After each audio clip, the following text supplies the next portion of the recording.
여러분, 혹시 지금 뉴욕의 한복판, 텅 비어버린 수많은 오피스 빌딩들이 2026년 바로 여러분의 아파트 대출, 이자를 좌우하게 될 수도 있다는 이야기 믿으실 수 있으시겠습니까? 태평양 건너 먼 나라에서 시작된 작은 균열이 시공간을 넘어 마치 보이지 않는 날카로운 파편처럼 날아와 곧 여러분의 가장 소중한 자산인 아파트를 강타할 수 있다면 그 심각성에 대해 깊이 생각해 보셨을까요? 지금 미국 상업용 부동산 시장에서는 우리가 예상치 못했던 미묘하지만 심상치 않은 균열들이 빠르게 번지고 있습니다. 팬데믹 이후 재택근무가 일상화되면서 뉴욕이나 샌프란시스코 같은 대도시의 오피스 빌딩들은 과거의 활기를 잃은 채 높은 공실률에 시달리고 있죠. 텅 빈 사무실은 임대료 수입 감소로 이어지고 이는 곧 빌딩 가치 하락이라는 쓰디쓴 현실로 고스란히 다가오고 있습니다. 여기에 더해 지난 몇 년간 급격히 치솟았던 고금리 기조는 이러한 상황을 더욱 악화시키는 촉매제가 되고 있습니다. 하지만 이것은 시작일 뿐입니다. 진짜 공포는 숫자에 숨어 있습니다. 금융시장에는 만기의 벽이라는 잔혹한 용어가 있습니다.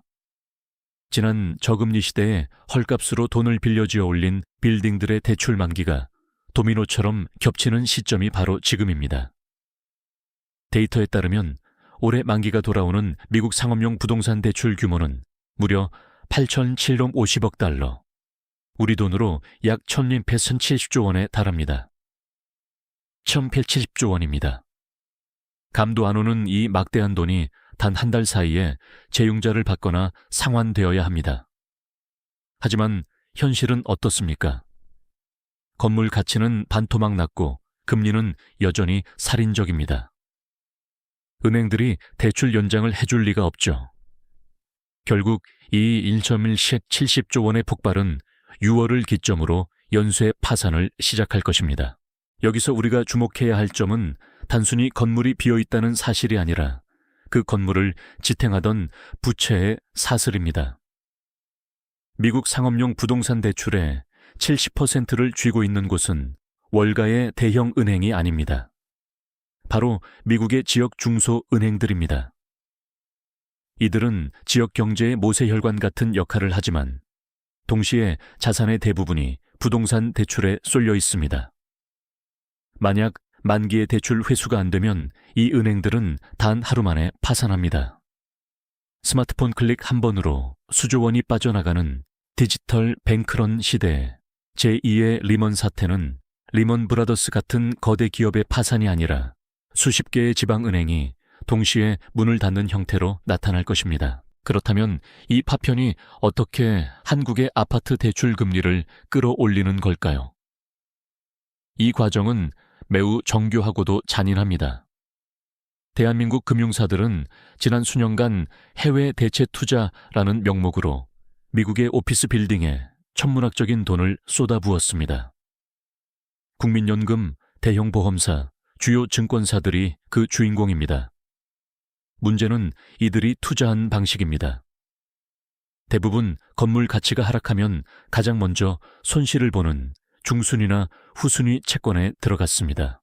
부동산 가치가 30%만 하락해도 우리 국민들의 노후 자금과 보험금이 영원이 되어 증발한다는 뜻입니다. 금융기관이 수조 원의 손실을 입으면 가장 먼저 하는 행동은 현금 확보입니다. 자본금이 깎여나갔으니 어떻게든 현금을 채워 넣어야 금융당국의 규제를 피할 수 있기 때문입니다. 이때 그들이 선택하는 방법은 시중에 풀었던 대출을 급격히 회수하거나 부족한 돈을 빌리기 위해 채권 시장에서 대규모 자금을 조달하는 것입니다. 금융사가 채권을 쏟아내면 채권 금리는 폭등합니다. 그리고 이 채권 금리는 바로 우리가 빌린 주택담보대출 금리의 기준점이 됩니다. 이것이 바로 미 연준이 금리를 내려도 한국의 대출 이자는 오히려 치솟는 금리 역주행의 실체입니다. 이제 2026년 하반기 이 파장이 한국 아파트 시장에 몰고 올 구체적인 시나리오를 짚어보겠습니다. 그동안 많은 영끌족들이 미국이 금리를 내리면 숨통이 트일 것이라는 막연한 희망으로 버텨왔습니다. 하지만 현실은 거꾸로 갑니다. 기준금리는 내려가는데 내 통장에서 빠져나가는 이자는 늘어나는 기이한 현상. 이 금리의 배신을 견디지 못한 급매물들이 시장에 쏟아지기 시작할 것입니다. 특히 수도권 외곽과 소규모 단지부터 가격 방어선이 무너지며 이는 서울 핵심지까지 심리적 공포를 전염시킬 것입니다. 매수 심리는 얼어붙고 거래량은 절벽 수준으로 떨어지는데 이자 부담을 이기지 못한 매물들만 쌓여가는 구조. 이것이 미국 부동산 파편이 한국 아파트를 타격하는 가장 직접적인 경로입니다.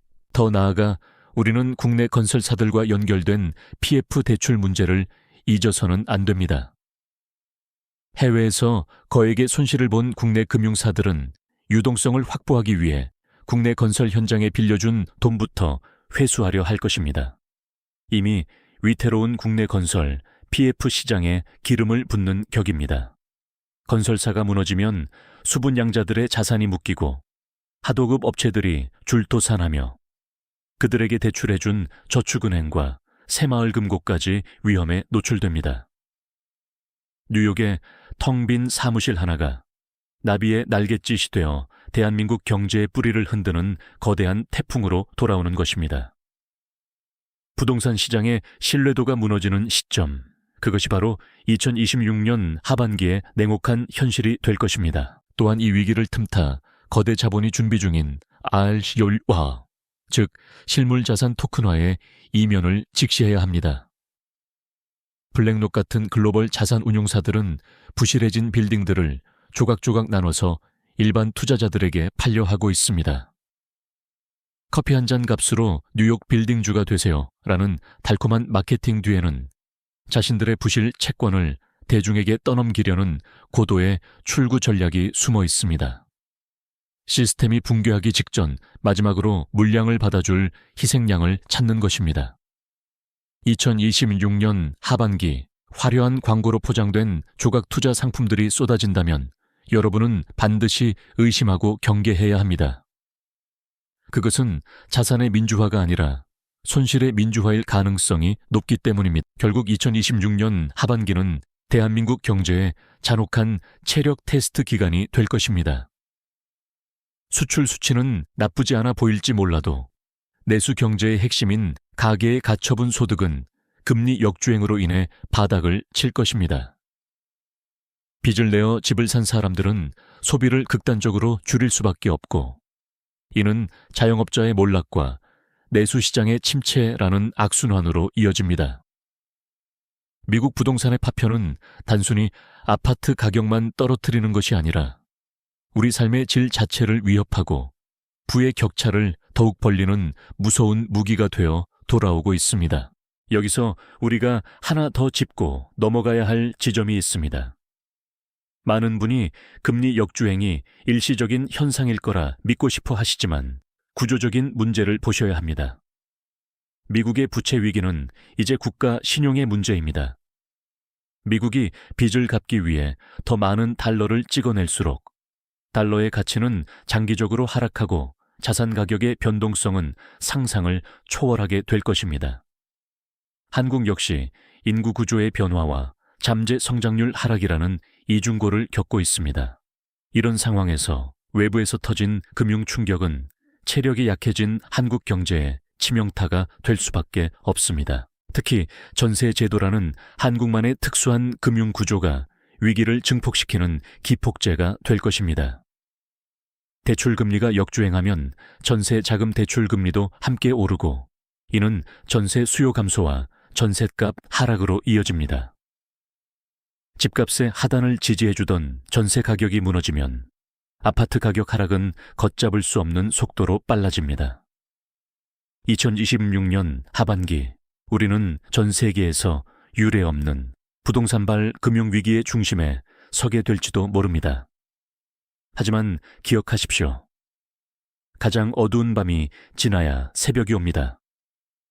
위기의 정점에서 모두가 절망할 때 진짜 불을 거머쥐는 사람들은 이미 그전부터 포트폴리오를 다변화하고 현금을 확보해둔 이들입니다. 그렇다면 우리는 무엇을 해야 할까요?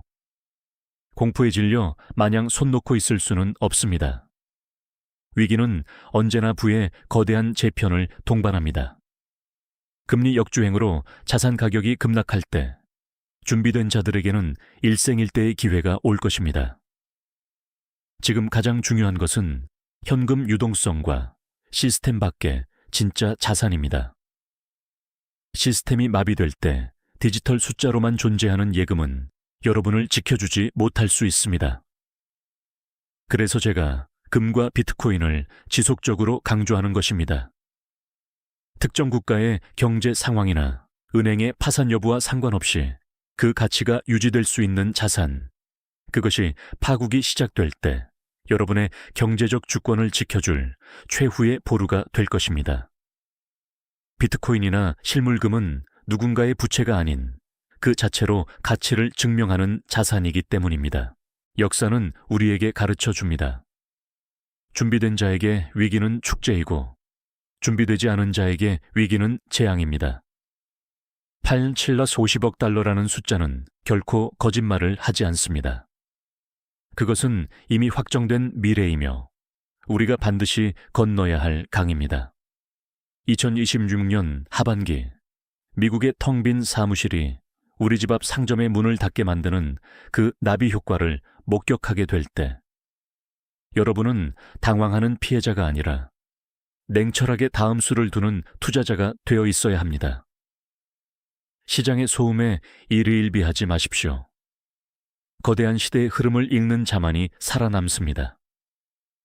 35조 달러의 부채 위기가 낳은 이 잔혹한 드라마의 끝에서 여러분은 준비된 승자가 되어 그 폐허 위에서 새로운 기회를 잡아야 합니다.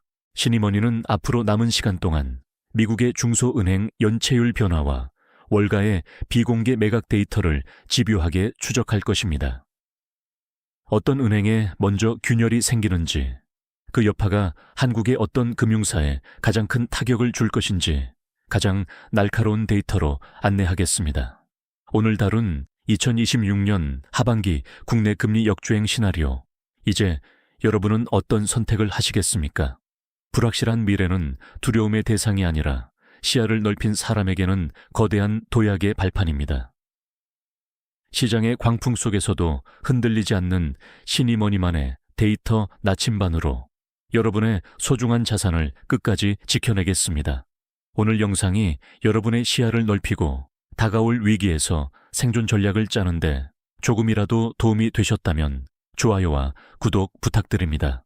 오늘도 긴 시간 함께해 주셔서 고맙습니다.